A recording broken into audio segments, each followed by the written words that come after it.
तब से उसके कोई ना कोई योग जरूर है। मन वचन नए भी हो तब भी काय योग उसके एकेंद्रिय के भी रहता है। उस अपेक्षा से योग उसकी कोई आदि नहीं है, इसलिए उसे अनादि और अभवी के हमेशा ही रहेगा योग, क्योंकि वह कभी मोक्ष नहीं जाएगा।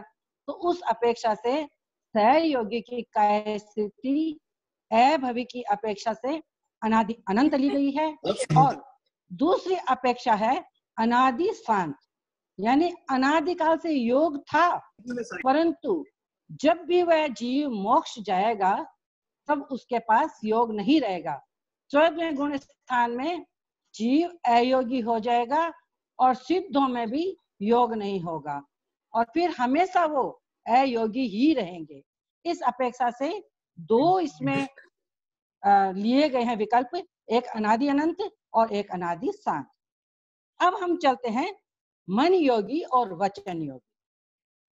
जैसा कि हम सब जानते हैं कि हमारे एक समय में एक ही योग होता है, चाहे हम मन योग का उपयोग कर रहे हैं अथवा वचन योग का अथवा काय योग का। तीनों योग एक साथ नहीं होते हैं। समय की सूक्ष्मता के कारण हो सकता है हमें पता न चले, लगे कि हम मन में अभी चिंतन भी कर रहे हैं और वचन योग से हम बोल भी रहे हैं और काया का योग भी हो रहा है साथ साथ में, लेकिन ऐसा नहीं होता है। एक समय में एक ही योग होता है, पर समय की सूक्ष्मता के कारण हमें उसका पता नहीं चलता है। तो इसमें मन योग और वचन योग का जो पाठ है वो एक जैसा है और काय योग का पाठ अलग है। तो पहले हम समझते हैं मन योगी और वचन योगी की। तो मन योगी और वचन योगी, इनकी काय स्थिति जगन्य एक समय ली गई है और उत्कृष्ट अंतर मुहूर्त, क्योंकि अंतर मुहूर्त के बाद योग परिवर्तित हो जाता है। लेकिन एक समय की जो काय स्थिति ली गई है वह इस अपेक्षा से नहीं है कि मनोयोग के मनोवर्गणा के पुद्गल ग्रहण किए, उनको उपयोग में लिए, उस अपेक्षा से एक समय नहीं होता है। लेकिन अगर कोई मन योगी वचन योग में जाए और प्रथम समय में ही मृत्यु को प्राप्त हो जाए, अथवा कोई वचन योगी मन योगी में आए और प्रथम समय ही काल को प्राप्त हो जाए, तो उस अपेक्षा से मन योगी और वचन योगी की जो काय स्थिति ली गई है वो जगन्य एक समय ली गई है। और उसकी उत्कृष्ट काय स्थिति अंतर मुहूर्त ली गई है, क्योंकि अंतर मुहूर्त से अधिक मन योग और वचन योग में जीव नहीं रहता है।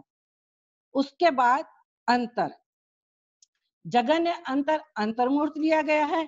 अंतर मुहूर्त में ही जीव पुनः मन योग में, या जो वचन योग वाला है वो पुनः वचन योग में आ सकता है।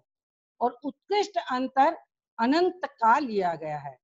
यहाँ अनंत काल का अंतर इस अपेक्षा से लिया गया है कि कोई भी जीव अगर मन योगी वचन योगी कोई जीव, और अगर वो मर के एकेंद्रिय में चला जाए या निगोद में चला जाए, तो निगोद की अपेक्षा से वह अनंत काल तक वहां रह सकता है। और अनंत काल तक वहां रहेगा तो वहां पर सिर्फ एक ही योग है, काय योग। तो फिर काय योग में इतने समय रहने के कारण मन योग और वचन योग में आने में अनंत काल का अंतर हो जाएगा। और उसके बाद हम समझते हैं अयोगी। जैसा कि मैंने उस दिन 4 विकल्प बताए थे, तो उसमें जो तीसरा विकल्प था सादि अनंत, यानी इसकी शुरुआत है। कोई जीव अनंत काल से अयोगी नहीं था। जब से जीव की आदि हुई है, आदि नहीं है, जीव अनादिकाल से है, अनादिकाल से वह अयोगी नहीं था, योग सहित था, लेकिन कभी न कभी वह जीव अयोगी बना है।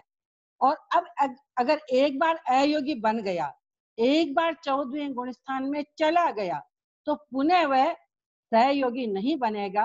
अतः उस अपेक्षा से इसको लिया गया है सादि अनंत अयोगी को।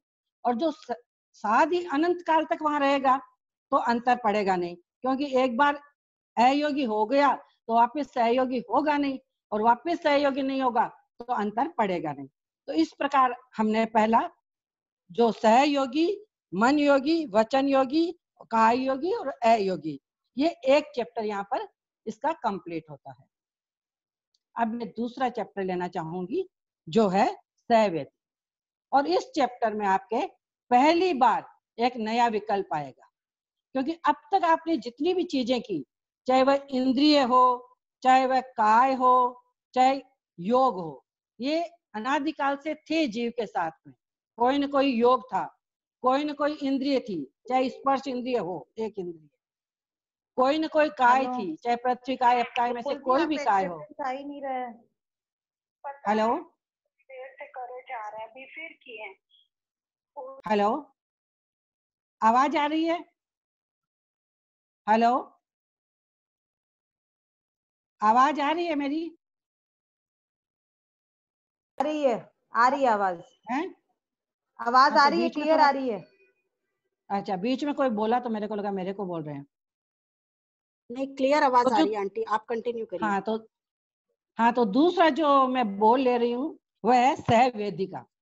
सहवेदी में मैंने जैसे बताया कि ये इसमें एक नया विकल्प आएगा, क्योंकि बाकी जो चीजें थी, इंद्रिय का देख लीजिए आप, या चाहे आप काय का देख लीजिए, वो अनादिकाल से थी। लेकिन जो सहवेदी होगा उसमें एक चीज नई जुड़ जाती है कि सहवेदी एक बार अवेदी बनकर पुनः सहवेदी बन सकता है। ये एक नई चीज है। तो अनादि अनंत तो अभवि की अपेक्षा से है ही एक विकल्प, क्योंकि कोई ना कोई वेद तो था, चाहे स्त्री हो, चाहे पुरुष हो, चाहे नपुंसक हो, तीनों में से एक वेद तो रहेगा ही रहेगा। दूसरा विकल्प था अनादि शांत, तो वह मोक्षगामी भवि की अपेक्षा से कि अनादिकाल से कोई ना कोई वेद था, और जैसे ही वो अवैधी क्षीण अवैधी बन जाएंगे, वेद को खत्म कर देंगे, तो उसके बाद पुनः सैवेदी नहीं बनेंगे, उस अपेक्षा से अनादि शांत था। और तीसरा विकल्प जो इस चैप्टर जो काय स्थिति हमने शुरू किया है उसमें यह पहली बार आया है, सादि शांत। इसको आपको अच्छे से समझना है। सादि शांत का मतलब हुआ कि एक बार कोई जीव सवेदी से अवेदी बन गया 9वें गुण स्थान में, लेकिन उपशम श्रेणी से गिरते हुए पुनः सवेदी बन गया, तो ये उसका सादी हो गया, यानी उसका आरंभ हो गया।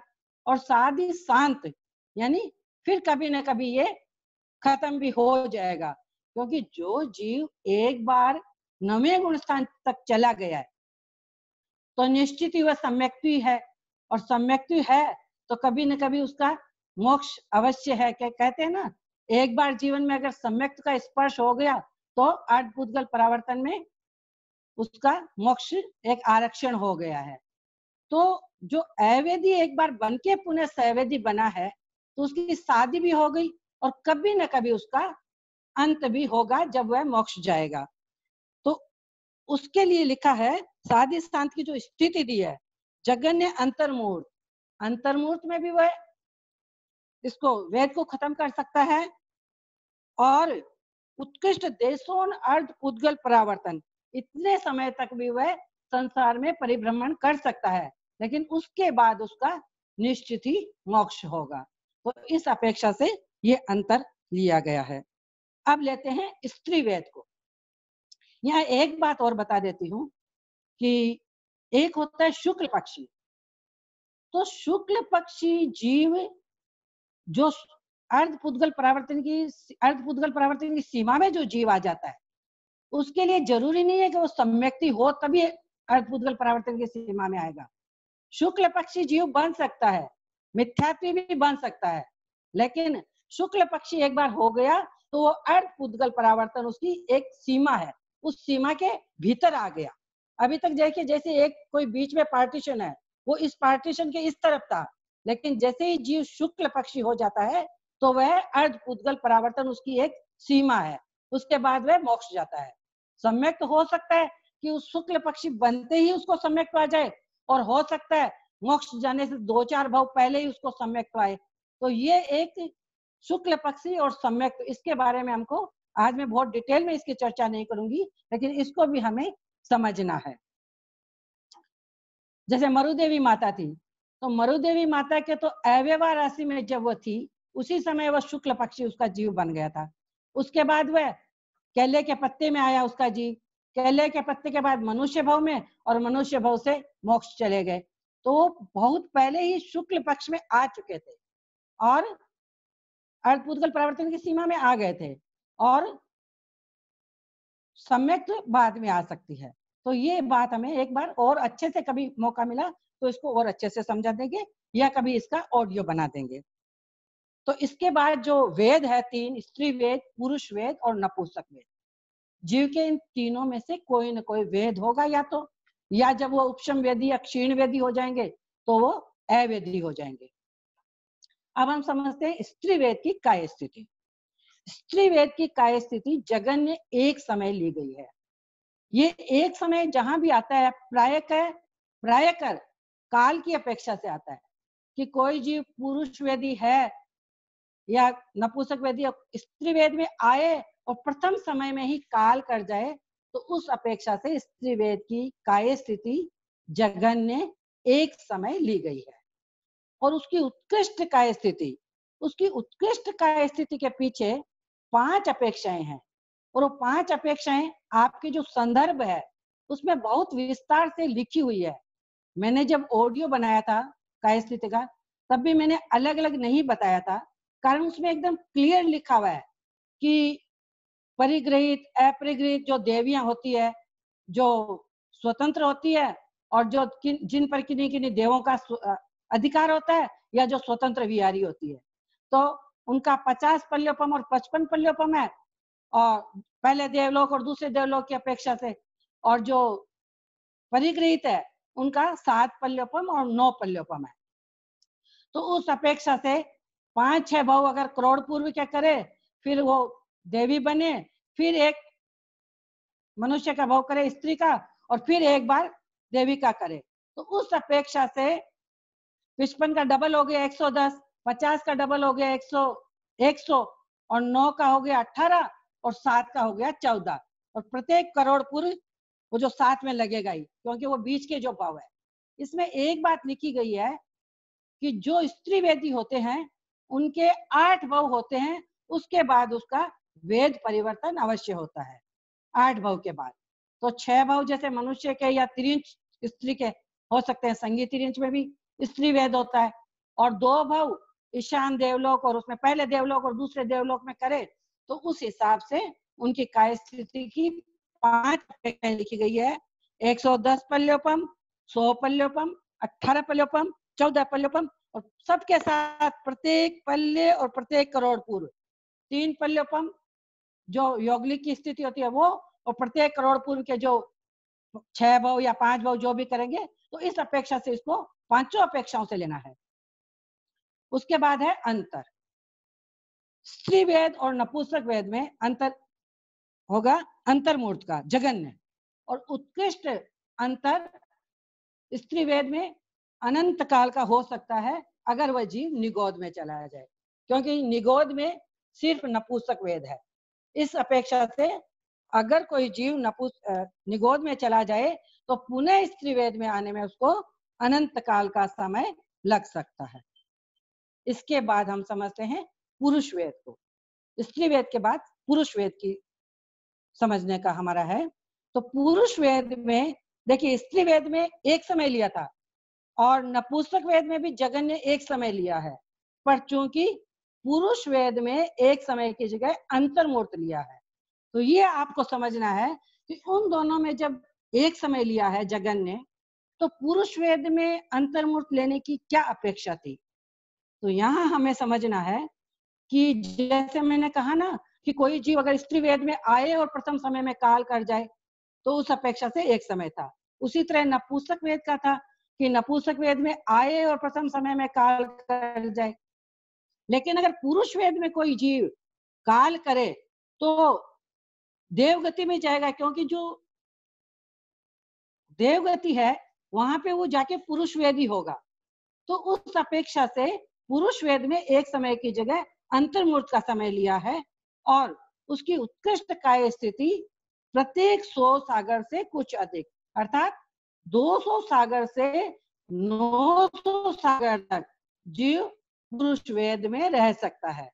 पुरुष वेद देवगति में भी है, और मनुष्य गति में भी है, और तिरिंच गति में भी, संगीत तिरिंच में भी पुरुष वेद है। तो तीनों में मिला के प्रत्येक 100 सागर से कुछ अधिक समय तक पुरुष वेद में रह सकता है। अब समझते हैं अंतर को। इसका जगन्य अंतर जो एक समय लिया गया है वो स्त्री वेद और नपुंसक वेद, वहां पर अगर एक समय रहकर पुरुष वेद में आ जाए तो उस अपेक्षा से पुरुष वेद में एक समय का अंतर पड़ा। क्योंकि पुरुष वेद में है, स्त्री वेद में गया और एक स्त्री वेद में जाते ही काल कर गया और वहां पर देवगति में पुरुष वेद हो गया, तो सिर्फ एक समय का ही अंतर पुरुष वेद में पड़ेगा और उत्कृष्ट अंतर वही अनंत काल का निगोद की अपेक्षा से। निगोद में अगर जीव चला जाएगा तो अनंत काल तक नपुंसक वेद होगा, अतः पुरुष वेद में अनंत काल का अंतर पड़ सकता है। उसके बाद आता है नपुंसक वेदी। नपुंसक वेदी में जैसे कि मैंने पुरुष वेद का बताया है, तो पुरुष वेद का जो स्थिति है वो नपुंसक वेद का अंतर होगा और जो पुरुष वेद का जो अंतर है वो नपुंसक वेद की स्थिति होगी। क्योंकि हम सब जानते हैं कि नपुंसक वेद में जीव अनंत काल तक रह सकता है, उत्कृष्ट काय स्थिति। जगन्य काय स्थिति एक समय तो मैंने पहले ही बता दी काल की अपेक्षा से, उत्कृष्ट काय स्थिति अनंत काल निगोद की अपेक्षा से, और जगन्य अंतर अंतर्मूर्त अगर वो पुरुष वेद और स्त्री वेद में चले जाए उस अपेक्षा से वापिस नपुंसक वेद में आ सकता है अंतर्मूर्त में। और उत्कृष्ट अंतर प्रत्येक 100 सागर से कुछ अधिक, क्योंकि अभी अभी हमने ऊपर पढ़ा है कि जीव पुरुष वेद में प्रत्येक 100 सागर से कुछ अधिक समय तक रह सकता है। तो अगर वहां पर प्रत्येक 100 सागर से कुछ अधिक रहेगा तो नपुंसक वेद में स्वतः ही इतना अंतर हो जाएगा। तो उस अपेक्षा से नपुंसक वेदी में प्रत्येक 100 सागर से कुछ अधिक का अंतर होगा। उसके बाद आता है उपशम वेदी, यानी जिसने वेद को उपशांत कर दिया है। 9वें गुण स्थान तक तीनों वेद है, स्त्री वेद, पुरुष वेद, नपुंसक वेद। उसके बाद जब जीव अवेदी बनता है तो कुछ जीव वेद को उपशांत करते हुए, उपशम श्रेणी जो जीव लेता है वह क्रोध, मान, माया, लोभ वेद को उपशांत करते हुए जाते हैं। और जो क्षीण वेदी होंगे या क्षीण कसाई होंगे वो क्रोध, मान, माया, लोभ वेद इनको क्षीण करते हुए जाएंगे, खत्म करते हुए जाएंगे। और जो उपशम वाले होंगे वो निश्चित ही 11वें गुण स्थान से पुनः नीचे आ जाएंगे, और जो क्षीण करते हुए जाएंगे वो 11वें गुण स्थान में नहीं जाएंगे, 10वें से सीधे 12वें गुण स्थान में जाएंगे और फिर 13वें और 14वें में। तो उस अपेक्षा से उपशम वेदी जो जगन्य काय स्थिति एक समय ली गई है वो तो उसी अपेक्षा से है कि अगर उपशम वेदी में जाए और उसी एक समय में काल कर जाए तो उस अपेक्षा से जगन्य एक समय और उत्कृष्ट अंतर्मूर्त, क्योंकि उपशम अंतर्मूर्त से अधिक होता नहीं है। उसके बाद में वो पुनः 11वें गुण स्थान की स्थिति भी हम देखते हैं, अंतर्मूर्त है। अंतर्मूर्त के बाद जो चीज उपशांत है वो पुनः आ जाती है, मतलब दबी हुई चीज अंतर्मूर्त तक ही रहते हैं उपशांत। उसके बाद उसका आता है अंतर, उसका जगन्य अंतर अंतर्मूर्त, यानी अंतर्मूर्त के अंदर भी पुनः उपशम श्रेणी से वापिस नीचे जाके कोई जीव वापिस श्रेणी ले तो फिर उपशम वेद में आ सकता है अंतर्मूर्त में भी, क्योंकि एक भव में जीव 2 बार उपशम श्रेणी ले सकता है। और उत्कृष्ट अंतर जो है वह है देशोन अर्ध पुद्गल परावर्तन। देशोन, कभी कभी देशोन लिखा हुआ रहता है, कभी कभी कुछ कम कुछ न्यून, सबका एक ही अर्थ है देश ऊन, यानी कुछ कम अर्ध पुद्गल परावर्तन तक भी उपशम वेदिक में अंतर पड़ सकता है, उससे अधिक अंतर नहीं पड़ेगा। क्योंकि उससे अंतर अधिक कैसे पड़ेगा, क्योंकि जो भी उपशम वेदी है उसने वेद को उपशांत किया है, मतलब 9वें गुण स्थान तक गया है, तो वो जीव तो मोक्ष जाएगा ही जाएगा। तो ज्यादा से ज्यादा देशोन अर्ध पुद्गल परावर्तन का अंतर हो सकता है, उसके बाद वो जीव निश्चित मोक्ष जाएगा। उसके बाद आता है क्षीण वेदी। तो क्षीण वेदी का जैसे हमने पहले केवल ज्ञानी का लिया, या बहुत सारे बोल जो है जो एक बार शुरुआत तो है उनकी, शुरू से वो जीव क्षीण वेदी नहीं था, 9वें गुण स्थान में आके उसने वेद को क्षीण करना शुरू किया है। तो एक बार अगर शुरू हो गया, आदि तो है, पर एक बार वेद को खत्म कर दिया तो फिर वह जिसने एक बार क्षयक श्रेणी ले ली वो पुनः नीचे नहीं गिरेगा। उस अपेक्षा से सादी अनंत। अब अनंत काल तक वह क्षीण वेदी ही रहेगा, वेद पुनः गिर के नीचे नहीं आएगा, सवेदी नहीं होगा।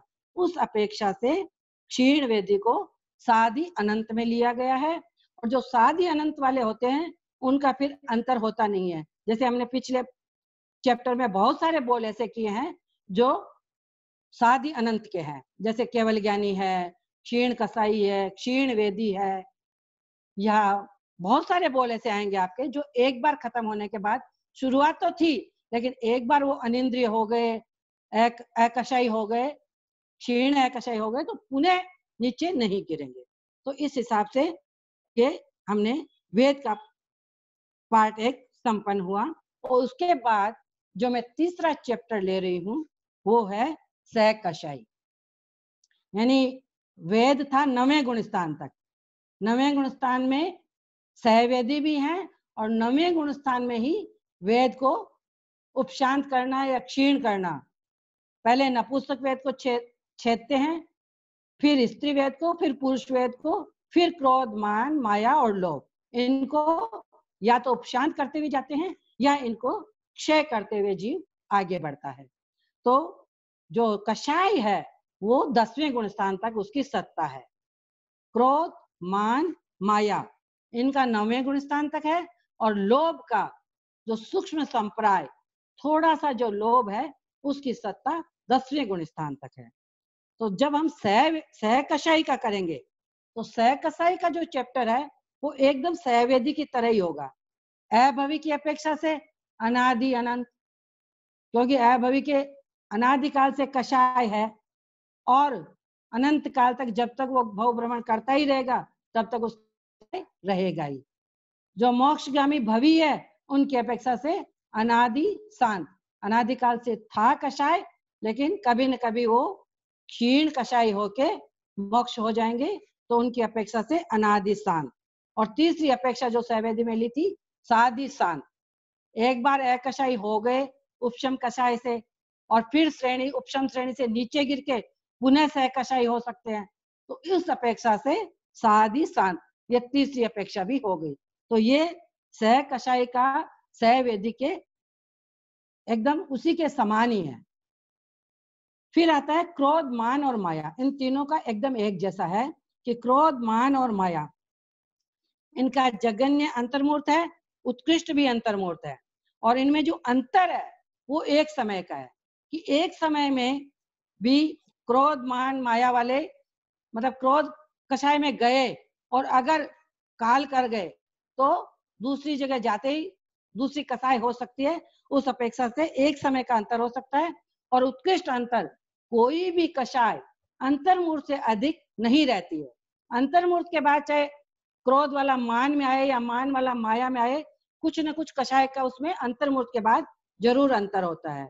लगातार एक ही कषाय में जीव नहीं रहता है, तो उस अपेक्षा से अंतर्मूर्त उसका उत्कृष्ट काय स्थिति ली गई है।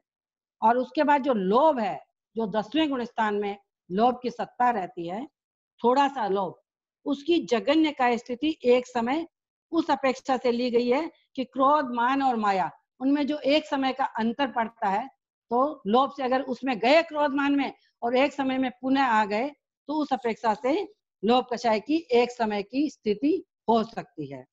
उत्कृष्ट उसकी स्थिति अंतर्मूर्त, क्योंकि अंतर्मूर्त से अधिक कोई भी कषाय में रहता नहीं है, इसलिए अंतर भी इसमें जगन्य भी अंतर्मूर्त का ही होगा और उत्कृष्ट भी अंतर्मूर्त का होगा, क्योंकि अंतर्मूर्त के बाद कषाय अवश्य ही उसकी परिवर्तित हो जाती है। उसके बाद लेते हैं उपशम कषाय, यानी जो कषाय को उपशांत करते हुए उपशम श्रेणी जिसने ली है, 8वें गुणस्थान से जब 2 श्रेणियां निकलती है, उपशम श्रेणी और क्षयिक श्रेणी, तो उपशम श्रेणी वाला जीव क्रोध, मान, माया, लोभ को उपशांत करते हुए जाता है। और क्षीण कषाई जो होते हैं वो क्रोध, मान, माया और लोभ को क्षय करते हुए जाते हैं। जैसे हम एक मोटा मोटा उदाहरण ले लें, जैसे अभी हमारी ये परिस्थिति है कि हम मजबूर है कि हम बाहर नहीं निकल सकते, तो कुछ चीजों का हमारे मन में है कुछ खरीदने का या कुछ भी लेने का, लेकिन अभी हम नहीं ले पा रहे हैं, लेकिन हमारी इच्छा खत्म नहीं हुई है। जैसे ही मार्केट खुलेगा या कुछ होगा तो हम जल्दी जल्दी भाई मार्केट चलो, ये चीज हमें लेनी है, लेकिन जिसने उस इच्छा को ही खत्म कर दिया, संयम कर लिया कि मुझे इससे ज्यादा की आवश्यकता नहीं है, इतने में मेरा काम चल सकता है, तो उसने अपनी इच्छाओं को खत्म कर दिया है, क्षीण कर दिया है। फिर चाहे मार्केट खुल जाए या कुछ भी हो जाए, वो नहीं जाएगा। उसी अपेक्षा से मैंने बताया कि एक होता है। हाँ आंटी 1 मिनट, ये मीटिंग खत्म होने वाली है। अच्छा, तो 30 किसी मिनट भी टाइम, हाँ थोड़ा सा आज टाइम का प्रॉब्लम रह गया, तो वो अच्छा किसी भी टाइम खत्म हो जाएगी। तो आप अच्छा, यहीं तक आज रहने दीजिए, हाँ ठीक है, नेक्स्ट हाँ आगे ठीक पढ़ा है, दीजिएगा। हाँ आपका हाँ बहुत हाँ। बहुत आभार, बहुत अच्छे से हमने आपने फिर से हमने आज अभी समझाया। हमने अभी कषाय को उपशांत और क्षीण करना शुरू कर दिया, कोई बात नहीं।